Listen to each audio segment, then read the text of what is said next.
Frankenstein by Mary Shelley is a story of ambition, obsession, and the horrifying cost of playing God. Victor Frankenstein is a brilliant but reckless scientist, determined to conquer death.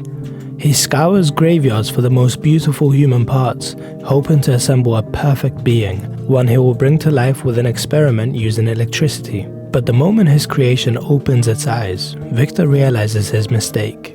Instead of beauty, he has birthed a nightmare. A creature so horrifying, he abandons it in terror. Left to fend for itself, the creature learns to speak, read, and feel. But when humans fear and reject him, he is consumed by rage and despair. Seeking revenge, he murders Victor's brother and frames an innocent woman. The creature then becomes desperate for companionship, and he begs Victor Frankenstein to create him a woman, someone as monstrous as him, so he won't be alone. But Victor, haunted by the dangers of his own creation, destroys the new creature. Enraged, the monster swears vengeance, and he delivers, killing Victor's best friend and later, his wife on their wedding night. Now broken, Victor Frankenstein is driven only by revenge, and he hunts his creation to the ends of the earth. But before he can destroy his monster, he collapses and dies. His obsession has finally consumed him. With his creator gone, the monster is left with nothing. He mourns Victor, then vanishes into the frozen wasteland, never to be seen again. Frankenstein is a chilling tale of human ambition, loneliness, and the monsters we create, both in science and within ourselves. Now let's break down the theme of ambition in Frankenstein. Frankenstein says more, far more will I achieve, and that he will pioneer a new way and explore unknown powers. Victor's relentless ambition is evident as he seeks to push beyond human limits. The phrase far more emphasizes his insatiable desire for progress, while explore unknown powers suggests a dangerous overreach into forbidden knowledge. His confidence foreshadows his downfall, as his unchecked ambition ultimately leads to suffering rather than greatness. In terms of context, Shelley critiques the Enlightenment era belief in limitless scientific progress.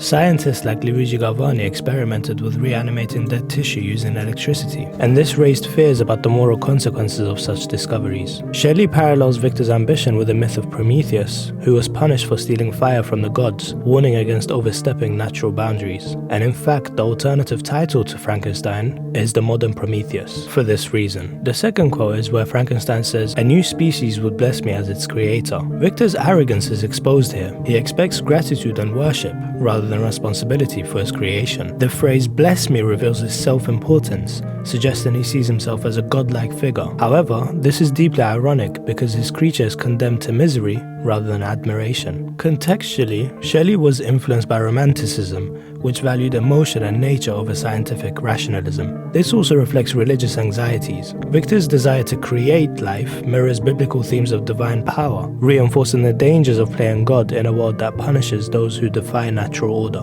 Now let's move on to the theme of isolation. The creature says, "I am alone and miserable. Man will not associate with me." The creature's suffering stems not from his nature, but from societal rejection. The repetition of alone and miserable emphasizes his deep despair, while man will not associate highlights how humanity's prejudice has forced him into isolation. This challenges the idea of innate evil, suggesting that cruelty is learned rather than being inherent.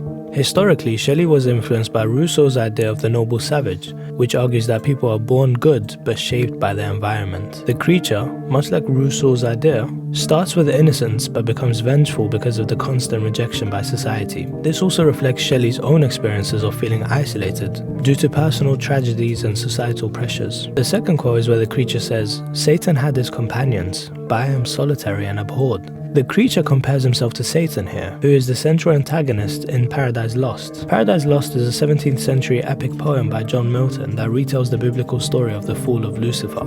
In the poem, Satan, who was once an angel, is cast out of heaven for his rebellion against God and becomes the ruler of hell.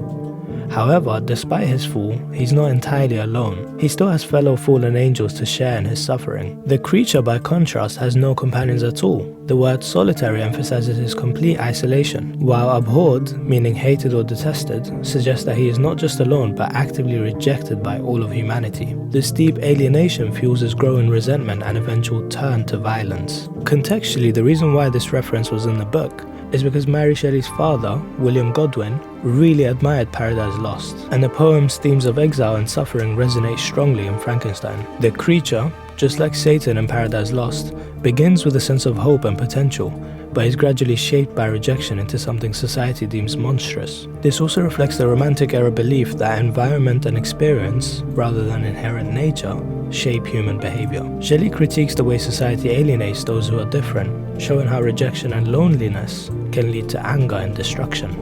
Guys, I just want to say a huge thank you for the incredible support you've shown me across all my channels. We're basically at 50,000 followers on TikTok, and on this YouTube channel, we've just surpassed 1,000 subscribers, which I'm so grateful for. That being said, I do feel like I've neglected this channel, so I am going to be posting a lot more over here. Thank you guys for watching, and I'll see you in the next video.